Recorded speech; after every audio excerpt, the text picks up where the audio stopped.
you've finally found a few friends to roll dice with in person.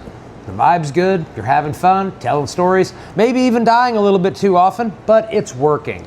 And then it happens. Somebody brings a friend or someone online, maybe one of your subscribers asks if, you have an opening. And now you're staring down one of the hardest questions in all of role-playing games, which is, how do you know if this person belongs at our table? And maybe more importantly, what do I do if they don't? So today, we're going to talk about vetting new players without making it weird, and removing problem players without becoming the problem yourself. So let's go. Let me be blunt about this. One bad player can ruin the whole game. It doesn't mean they're a bad person or a terrible human being. It doesn't mean that they even did anything wrong. But every table is its own weird little organism. It's a shared culture, the jokes, the tone, the play style, the rules you follow, the rules you break. And that stuff matters.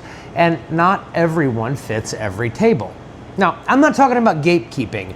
Mark my words, if I ever have an opening at my table, unless we already have someone waiting, the first person to ask, they're in. They get the shot. I'm not talking about excluding players with different ideas than you or people who are different than you. I'm talking about chemistry, trust, and vibe. And when that vibe gets thrown off, your game becomes a job. Your fun becomes stress. And suddenly, you're dreading the thing that you used to love. And none of us want that. How do you try someone out without making it awkward? Easy. You just run a one-shot. Not in your current campaign, not in your long beloved homebrew world. You invite them to a session 0 style one-shot. Low stakes, short runtime, no commitment. You frame it like this. Hey, we've got a game we're running to test out some ideas, and we're trying out some new folks for future games. That's it. It's an audition.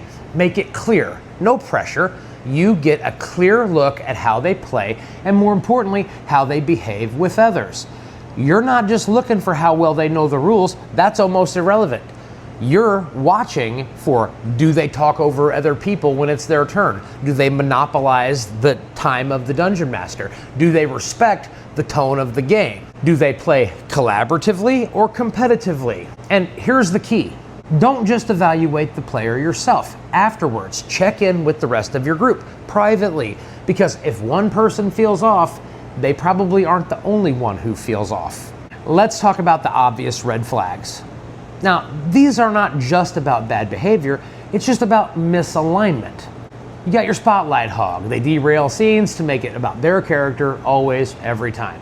The metagamer, they treat your grimdark campaign like Skyrim with cheat codes, and they want to optimize the hell out of your game. And then the classic rules lawyer. They argue over everything. They're not wrong, they're just insufferable. The passive player, this one's fun. They never bring any ideas, they never engage, they set like a bump on a log, and then they complain that they're bored. And then you have the disruptor. They crack jokes at the wrong time, they break immersion, they turn horror into slapstick and slapstick back into horror. And then the strangely competitive one, who's trying to win. They compete with the other players.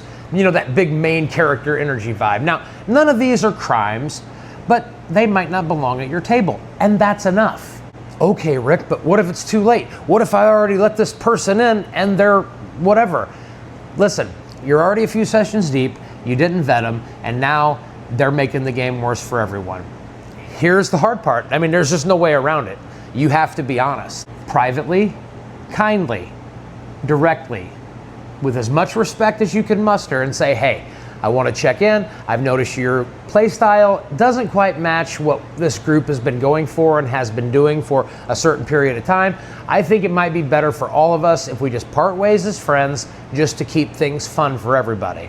That's it. You don't owe a trial. You don't owe a breakdown of every offense. You're not Judge Judy. The only persons you owe are the people at your group a good time. And if one person is damaging that, even unintentionally, you fix it. Quickly, quietly, kindly. Now, let's be clear. This is not about being cold. This is about protecting the magic. That fragile, unpredictable, stupid, beautiful thing that happens when a group of people really clicks at the table. It's rare and it's worth protecting.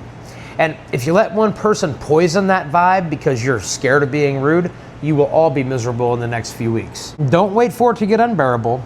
Don't hope it'll just get better. It probably won't. Good dungeon masters have to manage people, not just monsters. And part of the job is being able to say, this isn't working. That is not cruelty, that is leadership.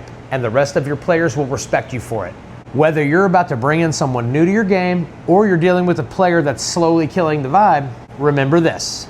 The game is supposed to be fun. Not a politics simulator, not a stress test, not a hostage situation where no one wants to rock the boat. You have every right to protect the joy at your table. And you can do it kindly. Just don't wait too long, because nothing kills a campaign faster than that one guy that everybody secretly dreads.